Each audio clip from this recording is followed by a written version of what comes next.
All right, welcome back, everybody. Now, as you know, this is the massive holiday season that has started here in South Africa. Everybody heading off to their respective holiday destinations, and a lot of people using the roads. And this is the unfortunate time where the death toll on our roads reaches horrific levels, and levels that we don't want to be seeing. Now, you know that Ayanda has been out this morning, and she's in a massive roadblock that's happening here on the N1 in the Gauteng area. We're not telling you where. I've been strictly told by Ayanda I'm not allowed to reveal where it is. But Ayanda, I even saw you tweeting a bit earlier that somebody at 7 o'clock, 6 o'clock this morning was pulled over for drunken driving. What else have you been seeing there? Yep, believe it or not, Leanne, those are just some of the cases that are coming to the fore this morning. It's raining, it's pouring, the heavens have opened, but the work continues at this particular operational site. Leanne, you are quite right. We're at this roadblock. It's one of 7, in fact, that are happening countrywide as part of a rollout of the festive season road safety campaign, a partnership between various stakeholders, among them the Department of Transport and the RTMC. I'm with the Deputy Minister just to briefly bring us up to speed of some of the arrests that have taken place. You mentioned that drunken driver, 22-year-old motorist driving drunk under the influence of alcohol. He was nabbed right here at this particular roadblock. But then another vehicle, it was supposed to be carrying only 15 passengers. It was found to have 27 passengers, Leanne, including, or in fact 27, and then including the motorist, it would be, or the driver, it would be 28. So overloaded. Also some suspicions there when it comes to that vehicle, but I'll let the DM tell us a bit more about that. Good morning to you, and thank you so very much for joining us. Talk to us about that particular vehicle. It's quite concerning, wasn't it? Yes, good morning Ayanda, and good morning South Africa. Yes, we have just impounded a minibus that is supposed to have 15 passengers. It's from Zimbabwe with a Gauteng number plate. And we've got to check as to whether that number plate is authentic or a fake. And it has got 27 passengers, 15 young women without documents, and the driver himself doesn't have any document, no driving license, no passport, and nothing. And they're all driving from Zimbabwe. And we have just stopped them, and we have impounded the car, and surely we will be arresting them.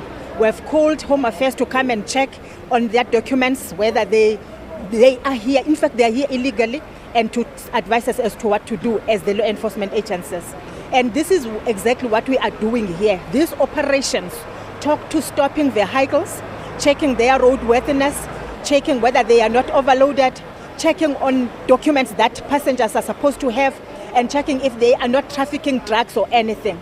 But also to ensure that we make them aware of the safety on the road, and actually making them aware that it is important for them to put on seat belts, because once you have seat belts, you reduce by a number of percentage in an event there is an accident, the death or serious injuries. Here we're talking in the main about fatalities, but Ayanda, there are also serious injuries. Some of them, they change the life of a person. They change you from being Ayanda that is walking to being Ayanda that is paraplegic, quadriplegic, that probably sustain brain injuries. These are life-changing injuries, and we are here to prevent those. And we are saying to the people of South Africa, together we can actually reduce these accidents. And very briefly, because we are running out of time, I know Leanne does have the minister with her in studio there. You address some of the law enforcement officials here, speaking directly to the issue of bribery, saying that we will no longer tolerate that. Also saying that as much as we call upon you to enforce the law, we want you to do so respectfully, and making sure that you do respect the citizens' rights and constitutional rights here in South Africa. Speak to us about how you plan to monitor that your officials on the ground, the foot soldiers in the front lines, do accordingly. And that is why we are here. For instance, Ayanda, we have managers that are here to work with our officials, be they from SABC, be they from traffic office, be they from RTMC, from provinces, 4 provinces that are here.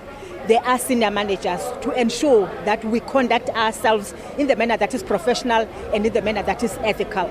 And we have said to them, do it, as I have said, ethically and professionally, but do it. So we are going to enforce the law. If you are drunk and you are driving, we are arresting you. Anything above 160 kilometers per hour, we are arresting you. And we actually will be talking to justice that they should take their time. People that will be arrested today will only appear if there is time on Monday. They may actually appear in court on Wednesday after the holiday on Tuesday. We're going to do this even on the 24th of December. We're going to do this even on the 31st of December because we want to remove people that are not law-abiding from our roads. We can't afford to have people dying on the roads because these are deaths that can actually be prevented. Thank you so very much for your time, Deputy Minister in the Department of Transport, Umama Sindisiwe Chikunga. Also, just highlighting the fact that in countries such as Sweden, she mentioned that she had just been there not too long ago, Sweden having 300 people die on the roads a year, and they saying that that was a crisis for them, 300 a year. In South Africa, just this festive season will top over 1,000 people who die. So saying, as she mentioned a little bit earlier, that that is something that is of great concern to the department, and they're working hastily and speedily to make sure that those road fatalities and even the injuries are drastically reduced. So from here, out and about, I'm not revealing the location. It's back to you, Leanne, in studio.